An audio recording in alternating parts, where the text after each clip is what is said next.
there are a couple of things that we take for granted now, but will not be true in the future. So the models we talk about again with AI, there's currently single big models. They're not competing for resources yet, but they will soon. They're not interacting with each other yet, but they will soon. And I can tell you that pretty soon AI models will develop their own language that we will not be able to understand. At least if we start training them in as an agent and they start interacting with each other. Our language is made for biology and is in many ways very slow and inefficient. And that will happen fast. So that's one thing. The other thing is maybe we have some ways of you know distributing our processing better or different ways, but we have to learn everything anew in a very slow rate, right? We are born, we need to learn language, we need to learn all information, and then we lose that information because we die. Biology always dies. They will not, that's not the case. You can copy paste weights and continuously trade on different. So there's separability between software and hardware, which in biology we don't have the privilege of. Combining that and combining the fact that you can train millions of such agents who will start competing for compute resources. So kind of emulation of evolution will arise. Who knows what can happen? I'm not saying that it will happen, and I don't think it'll happen very soon, although approximations differ. But there are some inevitable advantages of the sand intelligence compared to biological intelligence that will be very difficult to control at some point. But at any rate, I think in a sense there will be division of worlds, and I think as humans we will put a ton of more value into the biological um, processing of information, even if they never be overpass us, because I think for the first time in history we're threatened. Um, we were never threatened by any animal in real sense, right? I mean, of course, a lion can kill you, but in terms of our human collective intelligence, will survive probably. And if any species survives, or if any species goes to Mars, it'll probably be us. But now I think it's Or really bacteria. exciting to be. It's not just science fiction anymore. I think as humanity, we are threatened, or at least some of us are, and that really can help you reorient yourself.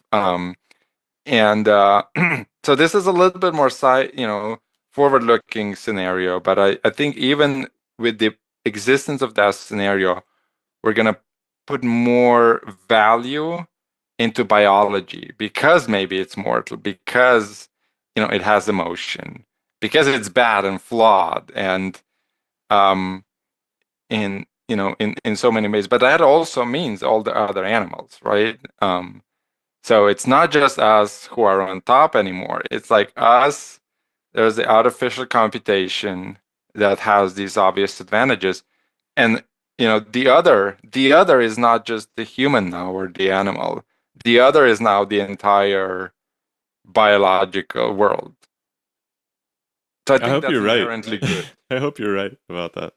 I'm afraid someone will discover the root of curiosity and find a way to feed it to the machine somehow. Like if it really just comes down to checking inconsistencies in the whole body of knowledge inside of yourself, then it might be that the computers could be trained to have these emotional responses, these anxieties about inconsistencies in their universe, and Yeah. really become motive agents that are trying to make a more self-consistent world for themselves.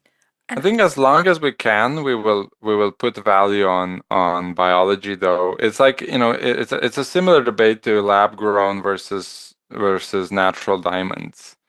Um, if a machine can, well, if a machine can come up with a better mathematical proof than we can, we'll probably take their answer and use it. But for other things, we have a lot of our world our society has a lot of values, right? Art is one such thing. And we value art because it's made by humans and it has a human experience and it has a story, right? We're essentially storytellers. Now, would I read a story? I mean, in practical terms, there are like now you can create a podcast of your paper with AI, right? And first it shocks you how good it is, but like after 2 or 3 years, like they really want to listen to the same sort of lifeless, no story behind podcast. I lose interest very quickly. But it's I think there's gonna be value system that will focus on our emotions, our experiences, our stories. um Language, maybe we will keep our language, and machines will start communicate with their own set of protocols and just communicate with us in our language because that's the only language we will understand. um, in a similar way where we have trained Alex the parrot to give us insight into its own intelligence. A But thousand years from now, the computers are having a podcast and they're debating whether or not humans have thoughts.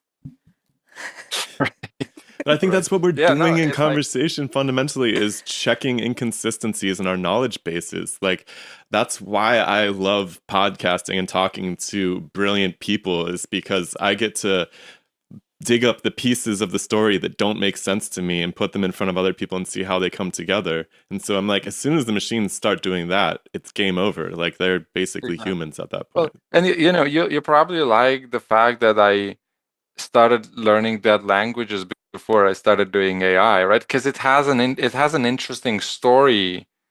It has an interesting, it's something, unique, and there's a story I can tell, right? And imagine a machine now, even now, the large language models, they know a lot about dead languages. I mean, they're very good at, but they also, at the same time, the same agent knows so much about chemistry and so much about, I don't know, geology.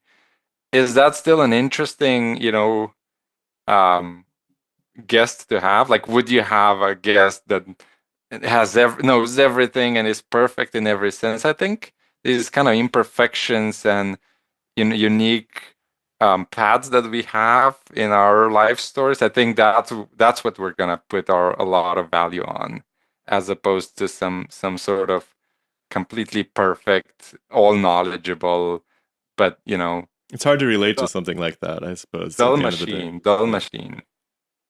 Like perfection is not relatable, really. No, and I think that there's a cultural element to evolution. Like I think that, and you can place that somewhere that's well after, the bacteria deciding it wants to do something one way or another way. But I think that there is a decision that happens, and this is kind of, I think that Dennis Noble is arguing this. I think that Michael Levin is kind of arguing this in different ways, which is to say that we make choices about what we like and we don't like, and that shapes the future. And I think that it's not necessary, and you can say that if you look at a future with LLMs and they're better at us than at computation, that we're being forced out of the niche, and so we have to become different. But it's also possible that the burden of computation is actually something that we have been trying to offload from the very first time that we solved the first problem. And we've literally just been, because I look at the way that people are obsessed with building these things, and I can rationalize it in no other way, because I know people that are working on them, and they just love to solve puzzles. Right. They're just like, well, this is a crazy puzzle. Like, it's going to be an incredible puzzle to solve, and we'll solve it. And I'm like, why are you solving it? And they're like, it's a puzzle. And I'm like, why this Well, puzzle? or maybe I think as somebody who really enjoys solving puzzles, it'll be a very sad life if there were no puzzles left to solve. But I think there will be puzzles left to solve.